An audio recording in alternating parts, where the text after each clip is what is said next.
హరి ఓం శ్రీ గురుభ్యో నమ. అలసులు మందబుద్ధులు అల్పతరాయువులు ఉగ్రరోగ సంకలితులు మందభాగ్యులు సుకర్మములయ్యవే సేయజాలరీ కలియుగమందు మానవులు కావున ఎయ్యది సర్వసౌఖ్యమయ్యలవడు నెమిటిం పొడము ఆత్మకు శాంతి మునీంద్ర చెప్పవే.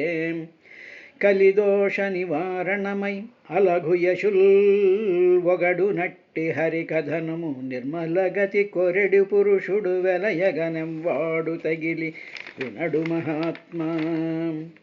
వర గోవింద కథా సుధారస మహావర్షోరుధరా పరంపరలంగాక బుధేంద చంద్ర ఇతరోపాయానురక్తిం ప్రవిస్తర దుర్దాంత దురంత దుస్సహజనుస్సంభావితానేక దుస్తర గంభీర కఠోర కల్మషకనద్దావానలం బారునే. ఇంచుకమయలేక మదిన నడువాయని భక్తితోడవర్తించుచు ఎవడేని హరి పద్దివ్య పదాంబుజ గంధరాశి సేవించు అతండు ఎరుంగు అరవింద భవాదులకైన దుర్లభోదంచితమైన ఆ హరి ఉదార మహాద్భుత కర్మ మార్గముల్. హరినామ కథన దవానల జ్వాల చేకాలవే ఘోరాఘ కాననములు వైకుంఠ దర్శన వాయు సంఘంబు చేతొలగవే భవదొక్కతో యదములు కమల నభధ్యాన కంఠీరవంబు చేకూలవే సంతాప కుంజరములు నారాయణ స్మరణ ప్రభాకర దీప్తి చేతిరవే షడ్వర్గతిమిరతతులు నళిన నయన భక్తి నవచేగాక సంసార జలధి దాటి చనగరాదు వేయునేల మాకు విష్ణు ప్రభావంబు తెలుపవయ్య సుతధి సమేత. ధీరులు నిరపేక్షులు ఆత్మారాములునైన మునులు హరిభజనము నిష్కారణము చేయుచుందురు నారాయణుడట్టివాడు నవ్య చరిత్ర నిగమములు వేయి చదివిన సుగమంబులుగావు భక్తి సుభగత్వంబుల్ సుగమంబు భగవతమను నిగమంబు పఠింప ముక్తి నివసనము బుధా. హరి ఓం శ్రీ గురుభ్యో నమః. ఆరభ్య సప్తమాసాల్లబ్ధ్వా బోధోపి వేపితః నైకత్రాస్తే సూతివాతైర్విష్టా భూరివ సోదరః అనేటువంటి విషయాన్ని తల్లి దేవహూతికి కపిల మహర్షి చెప్పాడయ్యా అని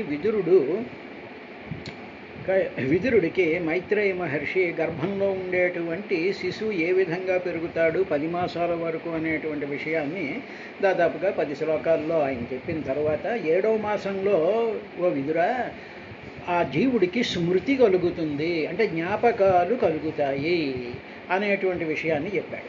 ఆ తర్వాత ఈ లోపల ఉండేటువంటి నీటిలో వాటిల్లో ఉండేటువంటి టెంపరేచర్ డిఫరెన్సెస్ వల్ల థర్మోడైనమిక్ కండిషన్స్ వల్ల సూతివాత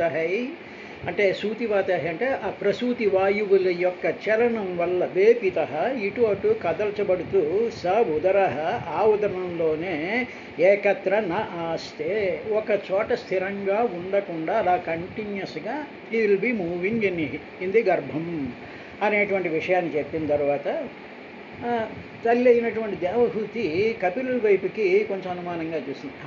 అమ్మా అయ్యా కుమారా, స్మృతులు 7వ మాసంలో వచ్చాయన్నావు కదా, అంటే ఆ స్మృతులు కూడా ఎటువంటి స్మృతులు వచ్చాయి అని చెప్పావు అంటే పూర్వ శతాధిక జన్మల్లో తాను చేసుకున్నటువంటి కర్మలన్నీ కూడా ఒక రీలులాగా అలాగా కళ్ళ ముందు వచ్చేసాయి కదా.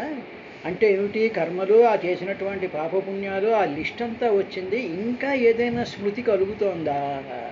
అంటే స్మృతులు రెండు విధాలండి. ఒక స్మృతి ఏమిటి అంటే మనం చూసేటువంటి ప్రకృతిలో ఉండేటువంటి రకరకాలైనటువంటి విషయాలతో మనకు కలిగినటువంటి అనుభవాలు, అవి జరిగిపోయినటువంటి అనుభవాలు మనసులో ఒక వాసన రూపంలో ఉన్నప్పుడు, అవసరం వచ్చినప్పుడు వాటి యొక్క స్మృతి జ్ఞాపకం కలుగుతూ ఉంటుంది. ఈ మొత్తం సెటప్ అంతా ఎక్కడుంది? జీవుడి యొక్క మనసు అనేటువంటి ఆ ప్యాకెట్లో ఉంది. ఇప్పుడు ఆ ప్యాకెట్లోనే ఇంకా ఎవరున్నారంటే పరమాత్మ కూడా ఆ ప్యాకెట్లోనే ఉంటాడు. పరమాత్మ లేనటువంటి ప్రాంతం లేదు. పరమాత్మ సకల అనుభవాల్లోనూ ఉంటాడు, జీవుల్లోనూ ఉంటాడు, ఆ ప్రసూతి వాయువుల్లోనూ ఉంటాడు, అన్నిట్లోనూ ఉంటాడు కదా. మరి అటువంటప్పుడు ఆ పరమాత్మ యొక్క స్మృతి కలగడానికి అవకాశం ఉందా అంటే ఎందుకు లేదమ్మా, ఉంది అని 11వ శ్లోకంలో ఆ స్మృతి కూడా వస్తుంది. కానీ ఇప్పుడు మనం చూస్తూ ఉండేటువంటి మానవులకి ఆ స్మృతి, పరమాత్మ అనేటువంటి స్మృతి లేకుండా కార్యక్రమాలకు వచ్చినటువంటి మనుషులు, వాళ్ళు తెచ్చినటువంటి ప్రసాదాలు, వాళ్ళ మొహాలు వీళ్ళ మొహాలు చూసుకుంటూ ఉండడం, ఈ విధమైనటువంటి వ్యాపారం జరుగుతుంది. కానీ అక్కడ ఉండేటువంటి ఆ పరమాత్మ యొక్క ఆ స్మృతి, ఆ చూపు కూడా దాని మీద ఉండకుండా ఉండేటువంటి పరిస్థితి ఏర్పడుతుంది. అందువల్ల గర్భస్థంలో ఉండేటువంటి శిశువే కొంచెం అదృష్టవంతుడు అనిపిస్తూ ఉంటుంది. దానికి ఆయన ఈ విధంగా చెప్తూ, నాధమాన ఋషిర్భీత సప్తవద్రి కృతాంజలి స్తువీతతం విక్లభయా వాచా ఏనోదరే పితః. ఋషిభిః అన్నాడు. ఆ జీవుణ్ణి ఋషిభిః అన్నాడు. ఋషి అంటే దర్శనం చేయగలిగినటువంటి వాడిని ఋషి అంటారు. అంటే ఏమిటన్నమాట? జీవుడు ఎవరు? పరమాత్మేగా. జీవుడు పరమాత్మే. ఆ పరమాత్మ యొక్క ఆ జ్ఞానం శరీరంలోకి రావడం వల్ల శరీరంలో ఉండేటువంటి అనుభవాలు అన్నీ కప్పేసేయడం వల్ల రాహుగ్రస్త దివాకరేంద్రు అంటారు. అలాగే దాని మీద గ్రస్తం అయిపోయి తాను పరమాత్మ అనేటువంటి విషయాన్ని మర్చిపోయినటువంటి సందర్భం జీవుడికి ఉంటుంది. జీవుడు తాను పరమాత్మే. ఆ పరమాత్మని కూడా ఋషిభిః చూడగలిగినటువంటి వాడు జీవుడు. కాబట్టి మనలో ఉండేటువంటి జీవుడు ఉన్నాడే, ఆ జీవుడు ఋషిభిః, ఋషి కూడా ఉన్నాడు. దుర్మార్గుడు, సంసారి ఇవన్నీతో పాటు దర్శించగలిగినటువంటి కెపాసిటీ కూడా మానవుడికి ఉంది అని చెప్పడంలో ఆయన ఉద్దేశం అది. ఋషిభిః, ఆయన పూర్వజన్మ జ్ఞానం కలిగినటువంటి వాడు, ఆ పూర్వజన్మల మొత్తం అన్నీ చూడగలిగినటువంటి వాడు. తర్వాత నాథమానః, అప్పుడు ఆయన నాథమానః ప్రార్థించడం మొదలుపెట్టాడమ్మా అన్నాడు. అంతకు ముందుకు వస్తూ ఉండేటువంటి పూర్వకర్మలవన్నీ కూడా చూశాడుగా, ఒక రీల్లా చూశాడుగా. రీల్లా చూసిన తర్వాత ఇవన్నీ ఎప్పుడూ ఉండేటివే అన్నట్టుగా నాథమానః, అసలైనటువంటి వాడిని ప్రార్థించాలి అని చెప్పి ఆయన భీతః, భయపడ్డాడు. దేన్ని చూసి భయపడ్డాడు? పూర్వకర్మల యొక్క మొత్తం రీల్ అంతా కళ్ళ ముందు రావడం చేత, తర్వాత ఈ క్రిములు కీటకాలు కొట్టడం, శరీరం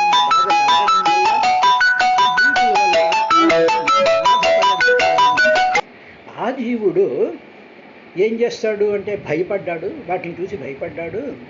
తర్వాత ఆ జీవుడి చుట్టూ ఏముందంటే సప్తవద్రిః, 7 ధాతువుల చేత కప్పబడి, సప్తవద్రిః కప్పబడిపోయి ఉన్నాడు ఆ జీవుడు. అంటే జీవుడు ఒక లైట్ స్పార్క్ అనుకోండి. ఆ స్పార్క్ చుట్టూ సప్తధాతువులు కూడా దాని చుట్టూ కప్పబడిపోయి ఉన్నాడు. కప్పబడిపోయి ఇవేమిటి ఇలా నన్ను కప్పేస్తున్నాయి, నేను వెలుగుని చూడాలి, ఈ దుప్పటి కప్పేసుకున్నాం అనుకోండి లైట్ కనిపించదుగా. అదేవిధంగా సప్తధాతువులు అంటే శరీరము, మాంసము, రక్తము, మజ్జ, దీని యొక్క స్ఫురణ అంతా వచ్చేసేటప్పటికి మనకి ఆ వెలుగు అంటే ఆత్మజ్యోతి స్వరూపమైనటువంటి వెలుగు కనిపించక భీతః, భయపడతాడు జీవుడు. భయపడ్డాడమ్మా అక్కడ. భయపడి ఏం చేశాడంటే ఆ భయంతో కృత అంజలి, వెంటనే 2 చేతులు కూడా జోడించి విక్లభయా వాచా తం స్తువీత. విక్లభయ, దీనుడైపోయి ఇంకా ఏమీ చేయలేనటువంటి పరిస్థితిని దీనత్వము అంటారు. ఆ దీనత్వంతో వాచా, వాక్కుతో తం, ఆ భగవంతుణ్ణి స్తువీత, స్తుతించడం ప్రారంభించాడమ్మా. ఎక్కడ స్తుతించాడు అంటే ఇప్పుడు ఆయన అంటున్నాడు, తల్లి ఒక విధంగా క్వశ్చన్ మార్కుగా చూసింది. సరే, ఇప్పుడు ఈ జీవుడు అనేటువంటి వాడు ఉదరంలోకి రావడానికి కారణం ఎవరంటే ఏన ఉదరే అర్పితః, ఆ జీవుడు ఈ తల్లి ఫలానా తల్లి హృదయంలో ఫలానా జీవుడు రావడానికి డైరెక్షన్ ఇచ్చి అందులో తీసుకొచ్చి పెట్టినటువంటి వాడు ఎవడంటే పరమాత్మ. అంతేగాని నేను నువ్వు కాదు. మనం ఏమనుకుంటామంటే మా జీన్స్ వచ్చాయండి, వాళ్ళ జీన్స్ వచ్చాయండి, వాళ్ళ జీన్స్ చండాలం అండి, మా జీన్స్ చండాలం అని ఇలాగ అజ్ఞానంతో విర్రవీగిపోతూ అహంకారంతో మాట్లాడేటువంటి మాటలు కాదు. నీ కడుపులో ఉండేటువంటి జీవుణ్ణి భగవంతుడు వాడు లోపలికి పంపించాడు. పంపిస్తే ఏదో పైన ఉండేటువంటి ఆరణ్య క్రోమోజోమ్స్ దాంట్లో ఉండేటువంటివి ఇవేవో అంటుకుంటాయి. అవన్నీ కూడా భౌతికమైనటువంటి శరీరంలో కలిగించేటువంటి మార్పులే తప్ప నీ ప్రారబ్ధ కర్మాన్ని వదలగొట్టేటువంటి విషయాలేమేం కావు.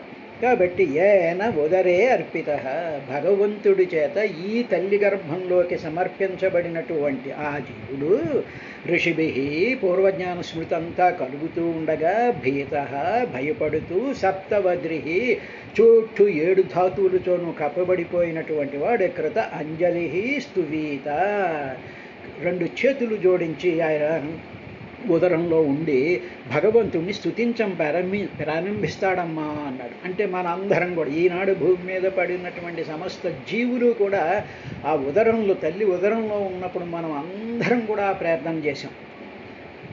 ఇది ఎంత అదృష్టం అంటే ఉదరంలో నుంచే బాధలు అనుభవించేటువంటి స్థితిని కూడా భగవంతుడు కల్పించాడు. ఉదరంలో ఉన్నప్పుడే స్మృతి కలిగినప్పుడే భగవంతుడిని ప్రార్థించేటువంటి మహత్తరమైనటువంటి వరం కూడా పుడిచ్చాడు. ఇప్పుడు భగవంతుని ప్రార్థించేటువంటి ఆ మహత్తరమైనటువంటి వరం గర్భంలో ఉండేటువంటి శిశువుకి ఇచ్చినప్పుడు ఇప్పుడు మనం బయటకు వచ్చి ఏం పొయ్యి కాలం వచ్చిందండి భగవంతుని ధ్యానించమంటేను, మాకు టైం లేదండి, మాకు అసలు ఇది లేదండి, మాకు ఏవో ఇవి పనులు ఉన్నాయండి. ఏంటి పనులు ఉన్నాయి? బొంద పనులు. అందువల్ల ఆ భగవంతుడు ఇచ్చినటువంటి అవకాశాన్ని ఉపయోగించుకోవాలి అని భాగవతం చెప్తూ జంతురువాచ, ఇక్కడ జీవ ఉవాచ అనలేదు, జంతురువాచ. జంతువు అంటే ఏమిటనమాట? ఇటువంటి పదార్థమయమైపోయి సమస్తమైనటువంటి విశ్వంలో ఉండేటువంటి పదార్థాలని మేయాలి, తినేయాలి, అనుభవించాలి అనేటువంటి జంతు స్వభావం కలిగినటువంటి వాడైనటువంటి ఆ జీవుడు ఉవాచ ఈ విధంగా అన్నాడమ్మ. ఈ విధంగా ఆయన 2 చేతులు జోడించి గర్భంలో ఉండి ఆ పరమాత్మని ధ్యానిస్తూ ఉన్నాడు. ఏమన్నాడంటే తస్యోపపన్నం అవితం జగదిచ్ఛయాత్త నానాతనోర్భువి చలచరణారవిందం సోహం వ్రజామి శరణం హ్యకుతో భయం మే ఏనే దృశీ గతిరదర్శ్య సతోనురూప. అమ్మా, ఆ జీవుడు ఏమని ప్రార్థిస్తున్నాడో తెలుసా? అద్భుతమైనటువంటి ప్రార్థన చేస్తున్నాడమ్మా. ఆయన ఉపపన్నం, శరణు జోస్తుంది ఈ ప్రపంచం అంతా కూడా. ఇప్పుడు గర్భంలో ఉండేటువంటి జీవుడు రెండు చేతులు పెట్టి దేనయా వాచా స్తువీత కాబట్టి ఇంకా నువ్వు తప్ప ఇతపరం మెరుగా అనేటువంటి భావంతో ఆ జీవుడు పూర్తిగా నిండిపోయినప్పుడు అప్పుడు ఉపపన్నం ఆ భగవంతుణ్ణే శరణు జొచ్చుతాడమ్మా. ఇప్పుడు ఆ భగవంతుడు ఇప్పుడు వీడు ఋషి అయ్యాడుగా, లోపలుండి చూస్తున్నాడుగా. ఆ చూసేటువంటి భగవంతుడు ఈ జీవుడికి ఏ విధంగా కనిపించాడు? జగత్ అవితం ఇచ్ఛయా ఆత్మనానాతనోహో, జగత్ ఈ జగత్తుని రక్షించడానికి, అవితం రక్షించడానికి, ఇచ్ఛయ తన యొక్క ఇచ్ఛ చేత తన యొక్క సంకల్పం చేత, ఆత్మనానాతనోహో అనేక రకాలైనటువంటి శరీరాలని ధరించి ఆయన ఈ భూమండలం మీద భువి చలత్, ఈ భూమండలం మీద ఆయన తిరుగుతూ ఉన్నాడు. ఆ దృశ్యం అంతా కూడా గర్భస్థంలో ఉన్నప్పుడే చూసేశాడు ఆయన. ఆ జీవుడు చూసేశాడు, జీవుడికి ఆ విధంగా కనిపించాడు. అనేటప్పటికి ఏమిటి? గర్భంలో నుంచే ఒక లేజర్ లాంటి కళ్ళు, ఋషిభి అన్నారుగా, దర్శించగలిగినటువంటి కళ్ళు ఆ జీవుడికి వచ్చి తల్లి గర్భాన్ని చీల్చుకుంటూ ఈ బయట ఉండేటువంటి ప్రపంచాన్ని చూస్తూ ఉంటే ఈ చెట్లు పుట్టలు రకరకాలైనటువంటి జీవులు నక్షత్రాలు గ్రహాలు వీటిలన్ని స్వరూపాల కింద భువి ఈ భూమి యందు చలత్ సంచరించేటువంటి చరణారవిందం, ఆయనకి ఇవన్నీ కూడా వీటిలన్నిటిలో కూడా ఆయన చరణారవిందం, అరవిందములు వంటి చరణములతో ఈ భూమండలంలో అంతా కూడా సకల జగత్తును ఆవితం రక్షించడం కోసం అని చెప్పి అనేక రూపాలతో ఆయన భూమి మీద తిరుగుతూ ఉండేటువంటి అటువంటి ఆ పాదపద్మాన్ని సహా అటువంటి వాణిని అహం శరణం వ్రజామి. అహం అంటే నేను. ఇప్పుడు నేను అనేటువంటి భావం వచ్చిందిగా, నేను చూస్తున్నాను, నా ముందు ఇవన్నీ కనిపిస్తున్నాయి, నేను దీని నుండి నేను స్తుతి చేస్తున్నాను అనేటువంటి భావం వచ్చిందిగా. అందువల్ల అహం నేను శరణం వ్రజామి, శరణు జొచ్చుతున్నాను భగవాన్ అని చెప్పి అంటూ ఏ విధంగా ఆయన అన్నాడు అంటే, ఇంకా అన్నాడు నేను శరణు త్వమేవ శరణం గతి, నీవే శరణం, ఇది ఒక్కటే మాట అన్నాడండి. అన్న తరువాత యయేన ఏ భగవంతుడైతే అసత దుష్టుడినైనటువంటి నాకు, నేను దుష్టుణ్ణి అంటే పూర్వజన్మలన్నీ చూసుకున్నాడుగా, చూసుకున్నప్పుడు అనేకమైనటువంటి దుష్టకర్మలు, మంచి కర్మలు, ఆ కర్మలు ఈ కర్మలు చేసినటువంటివి అవన్నీ చూసేటప్పటికీ అప్పుడు he himself is designating, as I'm a fool, I'm a మూర్ఖ, ఐఎమ్ ఎన్ అజ్ఞాని, ఐ డోంట్ నో ఎనీథింగ్ అనేటువంటి స్వభావాన్ని ఆయన గ్రహించగలిగినటువంటి వాడు అసత దుష్టుడైనటువంటి నాకు అనురూప ఈదృశి గతి అదర్శి అని అప్పుడు దండం పెట్టి ఆ స్వామివారిని చూస్తూ, ఆ పరమాత్మని చూస్తూ, స్వామి నేను దుష్టుణ్ణి, నాకు ఏది ప్రాప్తమో, నాకు ఏది డిజర్వ్ అయ్యిందో ఆ డిజర్వ్ అయినటువంటి ఆ శరీరాన్ని నీ ఈ అనురూప, దానికి తగ్గట్టు అంటే నా దుష్ట స్వభావాలకి నా కర్మలకి తగ్గట్టుగా ఉండేటువంటి అనురూప అంటే తగినటువంటి ఈ దృశి అంటే ఈ గతి అంటే గర్భంలో ఉండి ఈ తల్లికి ఈ తండ్రికి పుట్టి బయటికి రావడం అనేటువంటి గతి ఉందే, ఈ దృశి ఇట్టి గతి అదర్శి, నువ్వు చూపించావు, నువ్వే చూపించావు అని చెప్పి దీంట్లో ఉండేటువంటి అద్భుతమైనటువంటి రహస్యం ఏమిటంటే, మనం మామూలుగా తెలివితేటలతో ఉన్నప్పుడు మనకి కలిగినటువంటి కష్టం కానీ సుఖం కానీ మరొకటి కానీ ఏది కలిగినా సరే స్వామి ఈ దృశి గతి అదర్శి, నువ్వు ఈ విధంగా చూపిస్తున్నావు అన్నమాట. నాకు ఈ కష్టం పెడుతున్నావు, ఈ బాధ పెడుతున్నావు, ఈ రోగం పెడుతున్నావు, ఈ ఆరోగ్యం పెడుతున్నావు, ఈ ధనం ఇస్తున్నావు, ఈ విధమైనటువంటి టెన్షన్ ఇస్తున్నావు, స్ట్రెస్ ఇస్తున్నావు, ఈ రకమైనటువంటి కార్యక్రమాలు ఇవన్నీ ఇస్తున్నావు అనేటువంటిది నీ యొక్క ప్రయోజనం, నీ యొక్క అనుగ్రహం వల్లే, నీ యొక్క సంకల్పం ఇచ్ఛయా, నీ యొక్క ఇచ్ఛ చేతే ఇవన్నీ జరుగుతున్నాయి అని చెప్పి భగవంతుడి యొక్క ప్రేరేపణ వల్లే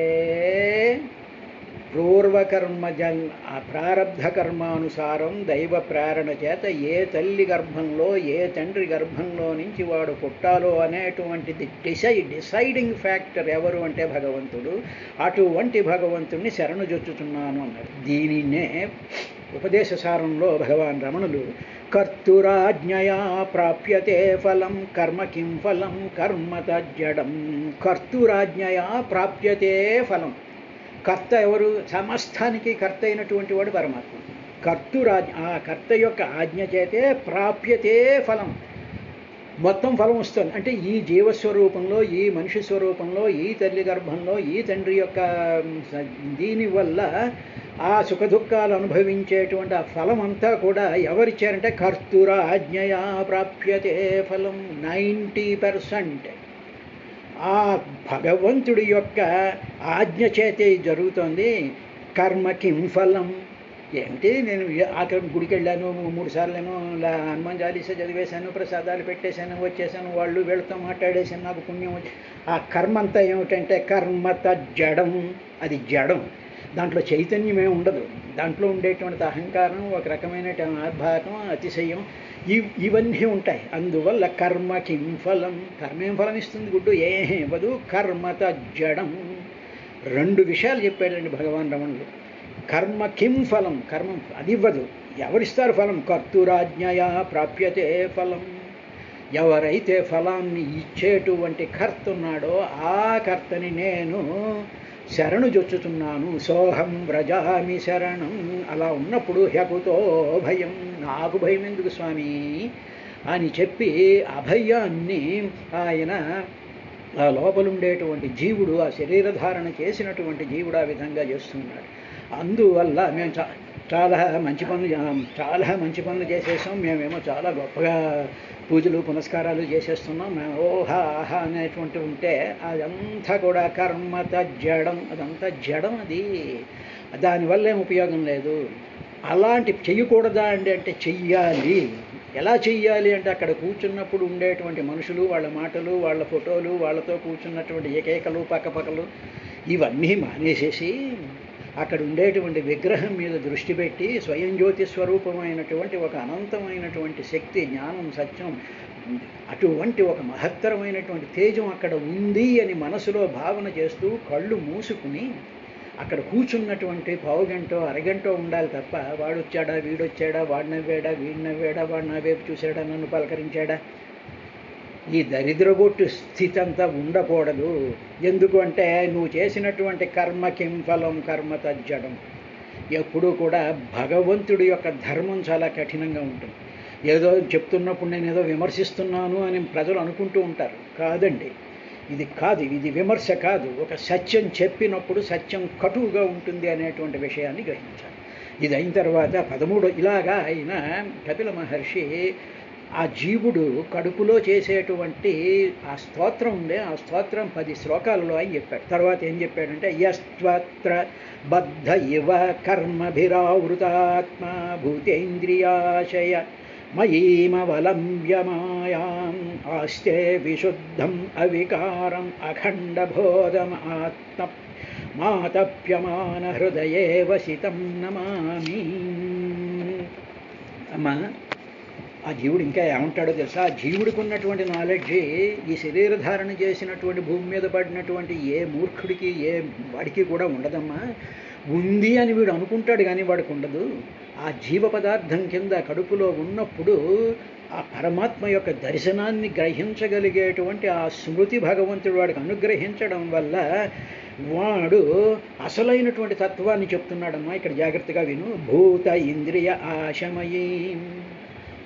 ఆ భగవంతుడు నమస్కారం పెట్టాడుగా, నిన్ను శరణు పొందాను అన్నాడుగా, అన్నాడు అయ్యా భగవాన్, ఇప్పుడు నా శరీరం దేహం వచ్చింది, దేహము ఇంద్రియములు, తరువాత ఆశయ, ఈ ఇంద్రియాలకి ప్రవోక్ చేసేటువంటి అంతఃకరణ చతుష్టయము ఇవి ఉన్నాయే, ఇవన్నీ ఇలా వస్తూ ఉంటే అవన్నీ నేను చూడగలుగుతున్నాను. ఇవన్నీ ఎలా వస్తున్నాయంటే మాయా అవలంబ్య. మాయ అనేటువంటి దానివల్ల ఈ శరీరం ఇలా పుట్టుకొచ్చేస్తున్నా నాకు అనిపించింది. ఇప్పుడు ఆ మాయ ఏం చేస్తోంది అంటే ఈ శరీరమే నేను అనుకునేటువంటి భావం కూడా క్రియేట్ చేసేస్తుంది. అందుకనే దక్షిణామూర్తి స్తోత్రంలో మాయయా అనేటువంటి విషయం బీజస్యాంతరివాంకురో జగదిదం ప్రాణ్యర్వికల్పం పునర్మాయా కల్పిత దేశకాల కలన వైచిత్ర్య చిత్రీకృతం అని చెప్పి దక్షిణామూర్తిలో 2వ శ్లోకంలో చెప్తారు. ఒక విత్తనం ఉందనుకో, విత్తనం భూమిలో వేసినప్పుడు ఆ విత్తనంలో ఒక శక్తి ఉంది. ఆ శక్తి ఇట్ పుల్స్ అవుట్, ఆ శక్తి పైకి లాగేటువంటి లక్షణం కలిగినటువంటిది. ఆ శక్తి ఏం చేస్తుందో బీజస్యాంతరివ అంకురో, ఒక అంకురంలాగా పైకి లాగుతుంది. అది అలాగ లాగుతూ ఉండేటువంటి శక్తిని మాయా అంటారు. ఇప్పుడు ఈ శరీరం అంతా కూడా ఒక బీజం ఉంది కదా, ఆ బీజంలో అంటే తల్లి తండ్రి యొక్క 2 కణిన తర్వాత ఆ బీజం ఉందా, ఆ బీజంలోకి నువ్వు వచ్చావుగా, నీ శక్తిని నీ ప్రాణాన్ని నీ ప్రజ్ఞని దాంట్లో ప్రవేశపెట్టావుగా. అప్పుడు ఆ ప్రజ్ఞతో నేను చూస్తూ ఉన్నప్పుడు ఆ 2 కణాల యొక్క కలకిలోకలో నుంచి బీజస్యాంతరివ అంకురో జగదిదం ఇలా పైకి లాగుతున్నట్టు నా శరీరం ఇలాగ పైకి వస్తుంది, అది నేను గ్రహించాను అన్నాడండి ఆత్మరు. ఇప్పుడు అలా గ్రహించాను, బాగానే ఉంది. అలా గ్రహిస్తూ ఉన్నప్పుడు నేను పొరపాటు చేసేస్తున్నాను. ఆ అవలంబ్య, ఆ మాయ ఏం చేస్తోందంటే నేనే శరీరము అనుకునేటువంటి విధంగా చేస్తోంది, నెంబర్ 1. ఇక 2వది కర్మభి ఆవృత ఆత్మ. వెంటనే కర్మభి ఏవో రకరకాలైనటువంటి పనుల చేత ఆవృతమైపోయి చుట్టబడిపోయినటువంటి స్వరూపం వచ్చేస్తుంది నాకు.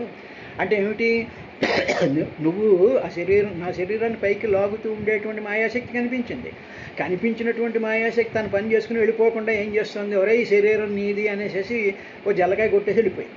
వెళ్ళిపోయేటప్పటికి ఏమైపోయింది, అప్పుడు ఓహో నా శరీరం అనమాట, నా ఇంద్రియాలు అనమాట, నేను నోరు తెరవాలన్నమాట, చెబులతో వినాలన్నమాట, కుడుతూ ఉంటే బాధపడాలన్నమాట అనేటువంటి కర్మల చేత ఆవృత ఆత్మ కపిబై పడిపోయినటువంటి శరీరం గలవాడనైపోయి అత్ర ఈ తల్లి ఉదరంలో బద్ధ ఇవ బంధించబడినటువంటి వాడి వలె యహతు ఏ జీవుడైతే ఉన్నాడో నేనెవడైతే ఇక్కడ ఇలా ఉన్నానో నేను అటువంటి జీవుణ్ణి విశుద్ధం అవికారం అఖండబోధం ఆతప్యమాన హృదయే అవసితం నమామి.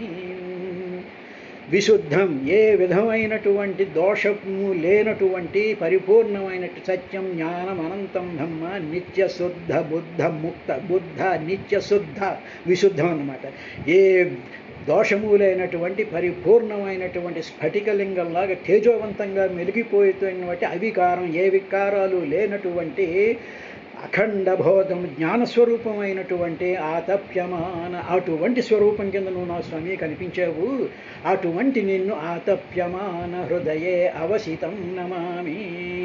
అటువంటి నిన్ను ఓ పక్కన పరితాపంతో నీకు నమస్కారం చేస్తున్నాను అనేటువంటి మహత్తరమైనటువంటి జ్ఞానం ఆ ఉదరంలో ఉండేటువంటి జీవుడికి భగవంతుడి యొక్క స్థితి వల్ల కలిగింది. సరే, రేపటి కార్యక్రమంలో ఇంకా ఆయన చేసినటువంటి స్తోత్రం ఏమిటో చూద్దాం.